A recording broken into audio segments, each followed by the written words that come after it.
जी बिस्मिल्लाहिर्रहमानिर्रहीम। Welcome back जी student. Start करते हैं। देखिए, सबसे पहले आज हम लोगों का जो टॉपिक है उसका नाम है जी पोलर और नॉन पोलर कोवलेंट बॉन्ड। अच्छा, पोलर और नॉन पोलर से पहले हम लोगों को कोवलेंट बॉन्ड का पता होना चाहिए। अगर आपको नहीं पता तो आप काइंडली प्रीवियस जितने भी लेक्चर्स हैं आप वहाँ जाके अच्छे से जो है ना वो लेक्चर लें, फिर आपको समझ आ जाएगी कि कोवलेंट बॉन्ड होता क्या। आमतौर पर कोवलेंट बॉन्ड में होता क्या है कि दो एटम होते हैं और दोनों एटम अपना एक एक इलेक्ट्रॉन शेयर करते हैं और एक बॉन्ड बना देते हैं जिसे हम लोग कोवलेंट बॉन्ड कहते हैं। अब ये जो शेयरिंग है ना, ये आमतौर पे या तो दोनों एक जैसे एटम्स के दरमियान में होती है या फिर डिफरेंट एटम्स के दरमियान में। जैसे आमतौर पे ये हाइड्रोजन है और ये क्लोरीन। हाइड्रोजन ने भी अपना एक इलेक्ट्रॉन दरमियान में रखा और क्लोरीन ने भी अपना एक इलेक्ट्रॉन दरमियान में रखा, तो यहाँ पे एक बॉन्ड बन गया जिसे हम लोग कहेंगे कोवलेंट बॉन्ड। ठीक है, सिंगल कोवलेंट बॉन्ड इस वजह से कहेंगे क्योंकि यहाँ पे दोनों ने एक एक इलेक्ट्रॉन, यहाँ पे यानी दोनों एटमों ने, इसने भी और इसने भी एक एक इलेक्ट्रॉन दिया है। अब समझने वाली बात यह है कि यहाँ पे जो बॉन्ड बना है वो दो डिफरेंट एलिमेंट्स के दरमियान में बना है। ये हाइड्रोजन है और ये क्लोरीन है।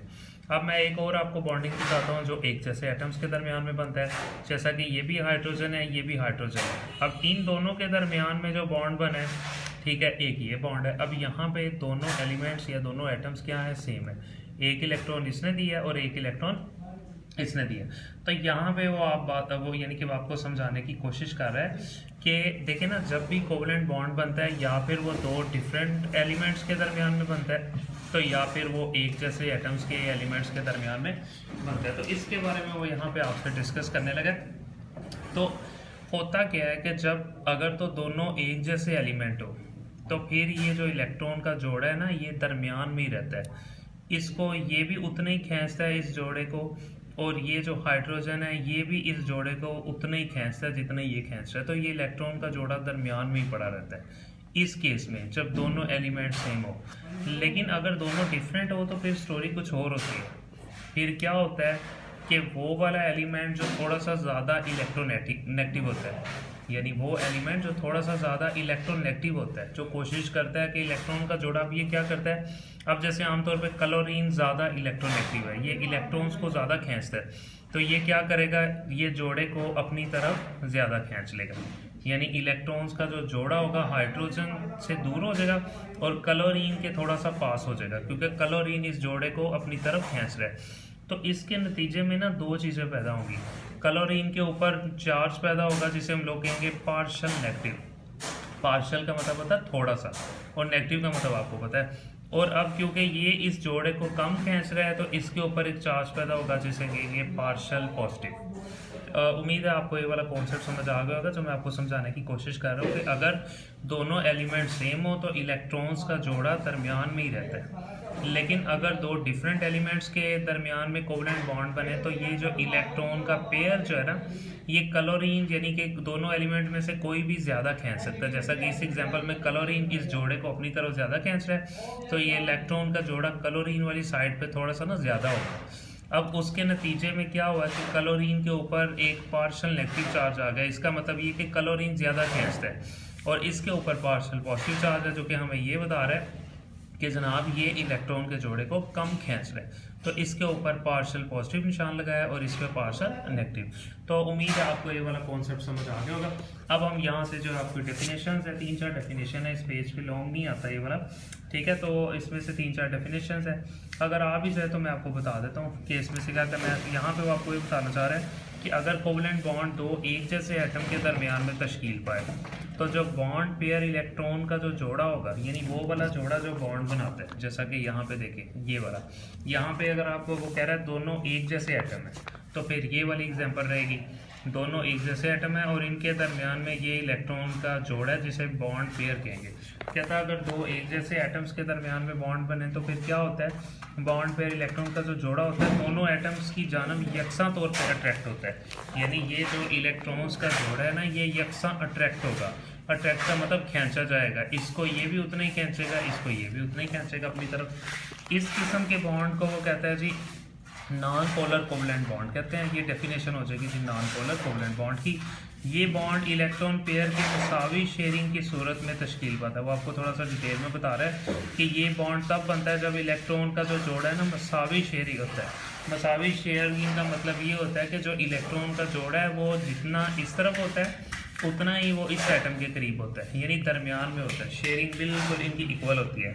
इसका दूसरा नाम खालिस कोवलेंट बॉन्ड भी है, यानी इसको नॉन पोलर कोवलेंट बॉन्ड भी कहते हैं, और साथ ही साथ इसका दूसरा नाम है जी खालिस कोवलेंट बॉन्ड। मिसाल के तौर पे आगे उसने दो मिसालें दी हैं, अगर हाइड्रोजन और हाइड्रोजन के दरमियान में बॉन्ड बने तो तब भी ये खालिस कोवलेंट बॉन्ड है। क्लोरीन के दरमियान दोनों एक जैसे एटम है तो तब भी ये, ठीक है।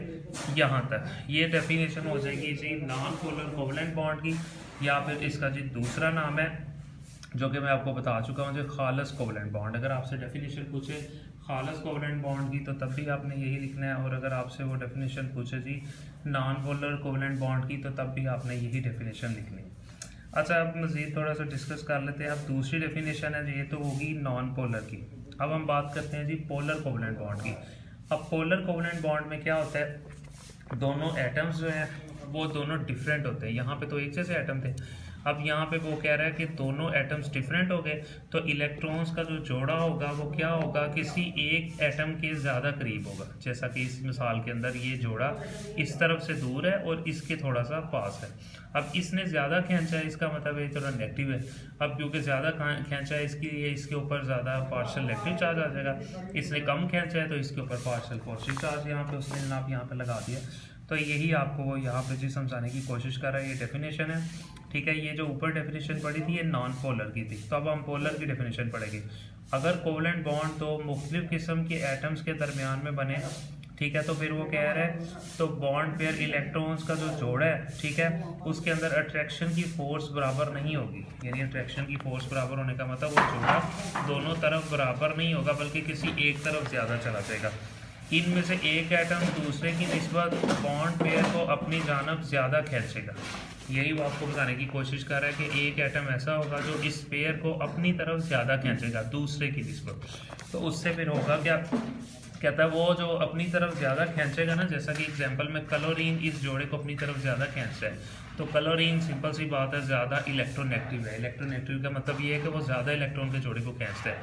इतना लिखे कि ये ज़्यादा इलेक्ट्रोनेगेटिव होगा, इसके बारे में बता रहा है। तो यहाँ पे आगे आपने खुद से लिख लेना है कि इस किस्म के, खुद से लिख लेना है इस किस्म के बॉन्ड को पोलर कोवलेंट बॉन्ड कहते हैं। ये देखिए इतनी लाइन ये लिखे ना, ये डेफिनेशन इतनी लिखे, आगे आपने लिख लेना जी इस किस्म के बॉन्ड को पोलर कोवलेंट बॉन्ड कहते हैं। तो ये वाली दो डेफिनेशन होगी, ऊपर हो गई जी नॉन पोलर की और नीचे हो गया जी पोलर कोवलेंट बॉन्ड की। यहाँ से सॉरी थोड़ा सा मिटा हुआ, हालांकि नई बुक ली थी मैंने, लेकिन पता नहीं क्या करते हैं पाकिस्तानी, नई भी चीज़ ले लो तो फिर भी कोई ना कोई मिस्टेक। अच्छा, उसके बाद यहाँ पे ना उसने नीचे थोड़ी सी आपको एक एग्जांपल दी है, यही वाली एग्जांपल जो कि मैंने आपको यहाँ पे नोटबुक पे समझाई थी। यहाँ पे देखो हाइड्रोजन और क्लोरीन ये दोनों आपस में हुए मिक्स। अब हाइड्रोजन की इलेक्ट्रोनेगेटिविटी 2.1 है, यानी इलेक्ट्रोनेगेटिविटी का मतलब कि इलेक्ट्रॉन के जोड़े को खींचने की जो सलाहियत है ना, इस जोड़े को खींचने की सलाहियत इसकी 2.1 है।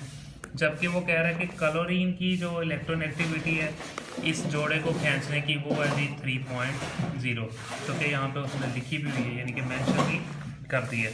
तो अब सिंपल सी बात है, हम लोगों को साफ पता चल रहा है कि ये इसकी इलेक्ट्रोनेगेटिविटी कम है, इसकी इलेक्ट्रोनेगेटिविटी ज़्यादा है। इसका मतलब है कि ये जो है ना क्लोरीन इस पेयर को ज़्यादा खींचेगा, जबकि हाइड्रोजन की ताकत कम है, इलेक्ट्रोनेगेटिविटी कम है, तो वो कम खींच रहा है। तो यहाँ उसने सिंपली इस इक्वेशन के अंदर यही बताया हुआ है। इस इक्वेशन को मैं कुछ इस तरह से भी सॉल्व कर सकता हूँ कि हाइड्रोजन था, ठीक है, और उसके बाद यहाँ पे जैसे उसने किया हुआ है, ठीक है, हाइड्रोजन, ठीक है, और प्लस यहाँ पे क्लोरीन है, ठीक है, इसका भी एक इलेक्ट्रॉन यहाँ पड़ा हुआ है और इसका भी इलेक्ट्रॉन एक यहाँ पे पड़ा हुआ है। तो दूसरी तरफ क्या होगा, जब ये दोनों इलेक्ट्रॉन मिल जाएंगे तो कुछ इस तरह का सीन हो जाएगा। हाइड्रोजन और ये वाला जोड़ा जो है थोड़ा सा इस तरफ आपने लिखना है, क्लोरीन के ज़्यादा करीब होगा, यानी इलेक्ट्रॉन का जोड़ा क्लोरीन के करीब आ गया, यानी कि क्लोरीन ने क्या किया, ये इलेक्ट्रॉन के पेयर को ज़्यादा खींचा, तो इसके ऊपर चार्ज आ जाएगा पार्शियल नेगेटिव और हाइड्रोजन ने कम खींचा क्योंकि उसकी इलेक्ट्रोनेगेटिविटी कम थी, उसके ऊपर चार्ज आ जाएगा जी पार्शियल पॉजिटिव यहाँ पे। तो आगे उसने फिर दोबारा ये क्वेश्चन आपको बुक पे समझाई हुई कि हाइड्रोजन और क्लोरीन के दरमियान जब बॉन्ड बनेगा तो जो इलेक्ट्रॉन का जोड़ा होगा वो क्लोरीन वाली साइड पे ज़्यादा होगा, क्योंकि वो क्लोरीन वाली साइड पे ज़्यादा होगा तो क्लोरीन के ऊपर जो चार्ज आ जाएगा वो आ जाएगा पार्शियल नेगेटिव, और हाइड्रोजन के क्योंकि वो कम खींच रहा है इस जोड़े को, इसके ऊपर जो चार्ज आ जाएगा वो होगा जी पार्शियल पॉजिटिव। तो अब आगे हाइड्रोजन के बारे में बात कर रहा है कि हाइड्रोजन की इलेक्ट्रोनेगेटिविटी होती है 2.1, यहाँ पे EN का मतलब होता है इलेक्ट्रोनेगेटिविटी, और यहाँ क्लोरीन की उसने दी हुई है 3.0। अब क्लोरीन की ज़्यादा, इसलिए क्लोरीन ने इस जोड़े को अपनी तरफ ज़्यादा खींच लिया। तो ये थोड़ी बहुत अगर लॉन्ग आ जाए तो आप ये क्वेश्चन लिख सकते हो, थोड़ा बहुत एक्सप्लेन इसको कर सकते हो नीचे, जैसा कि यहाँ से ही कुछ नहीं करना पूरे पैराग्राफ में से, यहाँ पे सिर्फ आपको ये बता रहा है नीचे कि ये जो पार्शियल नेगेटिव या पार्शियल पॉजिटिव की अलामत है ना, इसको पार्शियल पॉजिटिव और पार्शियल नेगेटिव कहते हैं, और ये जो है ना ये पार्शियल की अलामत को डेल्टा भी बोला जाता है। ये MCQ में आपसे पूछ सकता है कि पार्शियल की अलामत को और क्या क्या बोला जाता है, तो आपको पता चल जाएगा डेल्टा। नीचे फिर इसी तरह उसने एग्जांपल्स यहाँ पे दी हुई हैं H2O यानी पानी की, हाइड्रोजन की, और इसके अलावा HF की और HCl की तो मैंने आपको दे दी है, इसी तरह HF की दी हुई है, इसी तरह ये दी हुई है, करने की ज़रूरत नहीं है, बस ऊपर आपने कर लिया। यहाँ पे आपको एंड पे जो है ना यहाँ पे दो डेफिनेशंस फिर पूछता है कि यहाँ से वो शुरू होती है, वो कह रहा है कि अगर दो एलिमेंट्स की इलेक्ट्रोनेगेटिविटी का फ़र्क है 1.7 से ज़्यादा तो इनके दरमियान जो बॉन्ड बनता है उसे कहते हैं बिलअमूम आयनिक बॉन्ड। यानी अगर दो एलिमेंट्स है और उनकी इलेक्ट्रोनेगेटिविटी में फ़र्क 1.7 से ज़्यादा आ जाए, मतलब सिंपल सी बात है, यानी यहाँ पे देखें ना, इसकी थी 2.1, इसकी थी 3, तो 3 में से अगर हम 2.1 को निकाल दें तो आंसर 1.7 से कम आएगा तकरीबन, ठीक है। यानी 3 में से अगर 2.1 को निकाल दें तो आंसर 1.7 से कम आएगा। तो वो यहाँ पे ये कह रहा है कि अगर दो एलिमेंट्स की इलेक्ट्रोनेगेटिविटी का फ़र्क 1.7 से ज़्यादा हो, यानी यहाँ पे जो दो एलिमेंट्स हैं उनका फ़र्क 1.7, फॉर एग्जांपल यहाँ 5 है यहाँ 7 है, अब फ़र्क लोगे तो 2 आएगा, तो ये जो 2 है ये 1.7 से ज़्यादा है ना, तो वो ये कह रहा है कि अगर दोनों इलेक्ट्रोनेगेटिविटीज़ का फ़र्क जो है 1.7 से ज़्यादा हो तो इनके दरमियान जो बॉन्ड बनेगा उसे कहेंगे बिलअमूम आयनिक बॉन्ड। ये डेफिनेशन है बिलअमूम आयनिक बॉन्ड की। और अगर ये 1.7 से कम हो, यानी कि दोनों इलेक्ट्रोनेगेटिविटीज़ का जो फ़र्क है 1.7 से कम हो, तो इसे कहते हैं जी बिलअमूम कोवलेंट बॉन्ड। ये बिलअमूम आयनिक बॉन्ड है और ये बिलअमूम कोवलेंट बॉन्ड है, तो ये दोनों की यहाँ पे डेफिनेशन हो जाएगी, ठीक है। तो यहाँ पे आपको ये पता होना चाहिए।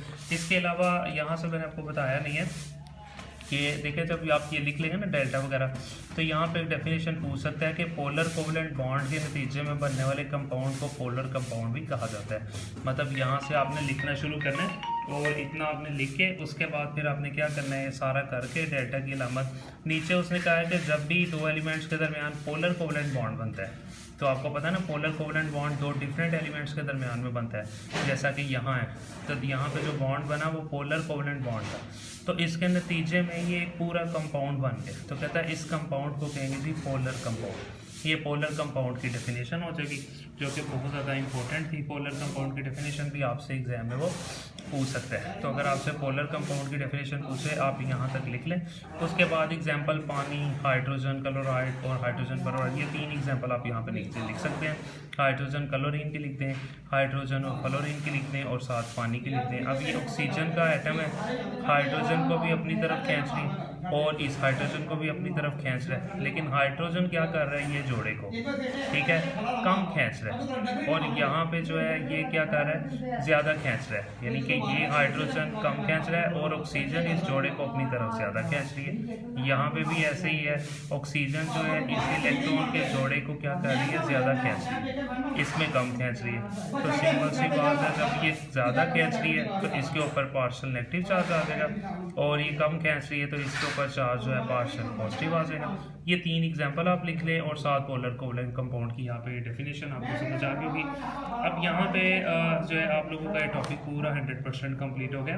अब मैं यहाँ से जी इंग्लिश मीडियम वालों को ज़रा रीड करवा देता हूँ। इंग्लिश मीडियम वालों को क्या, if a covalent bond is found between two similar atom, अगर तो कोवलेंट बॉन्ड तो एक जैसे एटमों के दरमियान में बने तो share pair of electron is attracted by both the atoms equally, तो जो इलेक्ट्रॉन का जोड़ा है वो दोनों एटम्स के दरमियान में इक्वली शेयर होगा। जैसा कि मैंने यहाँ पे बताया इलेक्ट्रॉन का जोड़ा इक्वली जो है ना बराबर शेयर होगा इन दोनों एटम्स के दरमियान में, ठीक है। तो ठीक है, उसके बाद है सच type of bond is called non polar covalent bond. इस तरह के बॉन्ड को हम लोग क्या कहते हैं जी, नॉन पोलर कोवलेंट बॉन्ड। ये नॉन पोलर कोवलेंट बॉन्ड की डेफिनेशन होगी, लेकिन आपने फिर भी ज़्यादा करना है, एक्स्ट्रा करना है यहाँ तक, क्योंकि इसमें एक और भी डेफिनेशन हो सकती है जिसका नाम है जी pure covalent bond. These bonds are form by equal sharing of electron. कहता है ये बॉन्ड तब बनता है जब हम इलेक्ट्रॉन की शेयरिंग जो है ना वो इक्वल करते हैं between the two bonding atoms, यानी कि अगर दो एटम्स के दरमियान में इलेक्ट्रॉन्स के जोड़े की शेयरिंग बराबर हो, इक्वल हो, ये जोड़ा बिल्कुल दरमियान में हो, ये भी इस जोड़े को उतना ही खींचे जितना ये खींच रहे, ठीक है। तो फिर वो कहता है इस तरह से, वो कहता है कि द बॉन्डिंग, ठीक है, टू बॉन्डिंग एटम्स, ठीक है। कहता है this type of bond is called pure covalent bond. इस तरह के बॉन्ड को हम लोग कहते हैं जी pure covalent bond. For example bond formation in H2 and Cl, यानी वो कहता है जैसे कि Cl और Cl के दरमियान में बॉन्ड बने, या फिर हाइड्रोजन और हाइड्रोजन के दरमियान में बॉन्ड बने। तो यहाँ पे वो आपसे ये मतलब जिक्र कर रहा है। अगर आपसे वो पूछे जी नॉन पोलर कोवलेंट बॉन्ड की डेफिनेशन, तब भी आप यहाँ से लेके यहाँ तक लिख दें। अगर वो आपसे पूछता है जी प्योर कोवलेंट बॉन्ड की डेफिनेशन, तब भी आप ये सारा लिख दें तो बेस्ट है, ठीक है जी।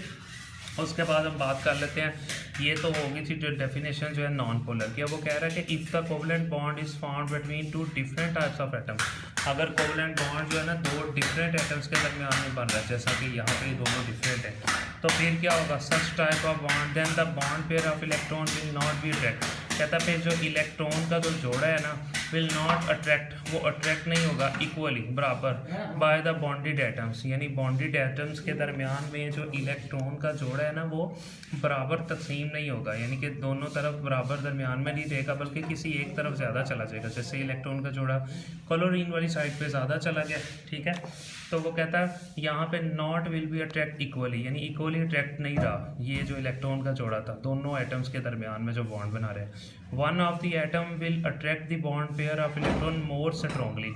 कहता क्या होगा कि एक एटम जो है ना वो ज़्यादा अट्रैक्ट करेगा इस बॉन्ड पेयर को मोर स्ट्रॉन्गली, ज़्यादा ताकत से, देन दी अदर वन, दूसरे एटम की निस्बत। एक एटम ऐसा होगा जो इस इलेक्ट्रॉन के जोड़े को ज़्यादा अपनी तरफ अट्रैक्ट करेगा दूसरे एटम की निस्बत से। तो फिर वो कि यही यहाँ पे कह रहा है कि दिस एटम, ये element will be called as more electronegative. कहता है इसका मतलब है कि वो जो एटम जो इलेक्ट्रॉन के जोड़े को अपनी तरफ ज़्यादा खींच रहा है वो ज़्यादा इलेक्ट्रोनेगेटिव होगा। इतना करके आगे आपने खुद से लिख देना है कि दिस टाइप ऑफ बॉन्डिंग, यानी this type of bonding is called, ठीक है जी। आगे आपने लिख देना है पोलर कोवलेंट बॉन्ड, ठीक है। वो ऊपर वाली नॉन पोलर की है और ये वाली लाइन लिखनी है, आपने लिखना है this type of bonding is called polar covalent bond. ये पोलर कोवलेंट बॉन्ड की डेफिनेशन हो जाएगी। ये इक्वेशन वगैरह मैंने सारी उर्दू मीडियम में आपको समझा दी है। इसके अलावा यहाँ पे एक डेफिनेशन हो सकती है जी पोलर कंपाउंड की। पोलर कंपाउंड भी मैंने आपको बता दिया है कि ये डेल्टा साइन क्यों आता है, यहाँ पे भी मैंने बड़ा एक्सप्लेन कर दिया सारा। Delta sign indicate partial positive and partial negative. कहता है डेल्टा यहाँ पे हमें बता रहा है दो तरह के साइन आते हैं, पॉजिटिव आता है एक, पार्शियल और पार्शियल नेगेटिव आता है। क्यों आता है सारा बता दिया क्यों आता है जी। इसीलिए आता है क्योंकि unequal sharing of share paired of electron. कहता है जो शेयर्ड पेयर जो होता है ना या फिर बॉन्डेड पेयर जो इलेक्ट्रॉन होते हैं, दो नाम है उसके, शेयर पेयर भी कहते हैं उसको, बॉन्ड पेयर ऑफ इलेक्ट्रॉन भी कहते हैं, यानी इसकी बात कर रहा है वो। शेयर पेयर भी कहते हैं और इसको बॉन्ड पेयर भी कहते हैं, दोनों कहते हैं, ठीक है। तो कहता है वो अनइक्वल शेयरिंग होती है, यानी कि ये जो है इलेक्ट्रॉन्स का जो जोड़ा है जिसे हम लोग ठीक है बॉन्ड पेयर इलेक्ट्रॉन्स भी कहते हैं, ठीक है। या फिर उसने यहाँ पे आपको बता दिया कि शेयर्ड पेयर ऑफ इलेक्ट्रॉन भी कहते हैं, वो अनइक्वल शेयर होता है, यानी बराबर ये इलेक्ट्रॉन का जोड़ा तकसीम नहीं होता, दरमियान में नहीं रहता, या दोनों एलिमेंट में से एक ज़्यादा अपनी तरफ खींच लेता है इस जोड़े को, अनइक्वल शेयरिंग होती है।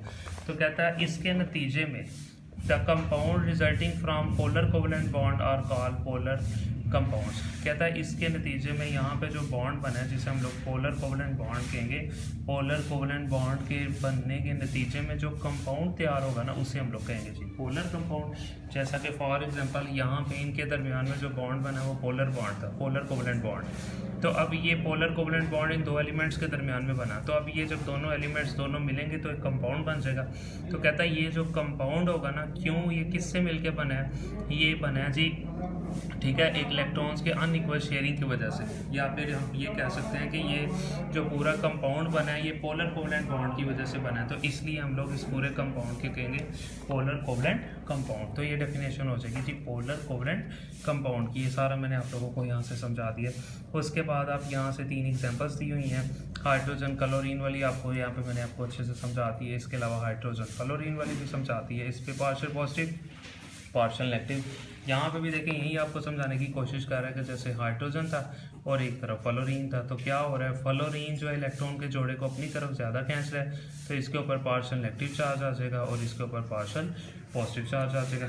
तो यहाँ पे पानी की एग्जांपल्स भी उसने दी हुई है, वो भी आप देख सकते हो कि ऑक्सीजन है, ठीक है, उसने क्या किया है जी, शेयरिंग की है इलेक्ट्रॉन्स की हाइड्रोजन के साथ, और यहाँ पे भी जाहिर है कि उसने शेयरिंग की है इलेक्ट्रॉन्स की हाइड्रोजन के साथ। तो अब देखें हाइड्रोजन इस जोड़े को कम खींच रहा है, इसके ऊपर पार्शियल पॉजिटिव चार्ज, ये भी कम खींच रहा है पार्शियल पॉजिटिव, और ये ऑक्सीजन दोनों के जोड़ों को ज़्यादा खींच रही है, इसके ऊपर पार्शियल नेगेटिव चार्ज। ये वाली एग्जांपल भी अब देखें ये जोड़ा इसके ज़्यादा करीब है, यहाँ से भी ये जोड़ा इसके ज़्यादा करीब है, हाइड्रोजन से दूर है। तो ये मैंने आप लोगों को तीनों एग्जाम्पल समझा दिए। उसके बाद फिर यहाँ पे ना 2 डेफिनेशंस यहाँ पे दी हुई हैं, ये मैंने ऊपर समझा दिया था आपको इलेक्ट्रोनेगेटिविटी। अब हाइड्रोजन की इलेक्ट्रोनेगेटिविटी 2.1 है, ठीक है, जबकि क्लोरीन की इलेक्ट्रोनेगेटिविटी 3 है। अब 2.1 जो है वो छोटा है, जबकि क्लोरीन ये जो 3 है ये बड़ा है, यानी कि ये ज़्यादा खींचता है जोड़े को, ये कम खींच रहा है, ठीक है।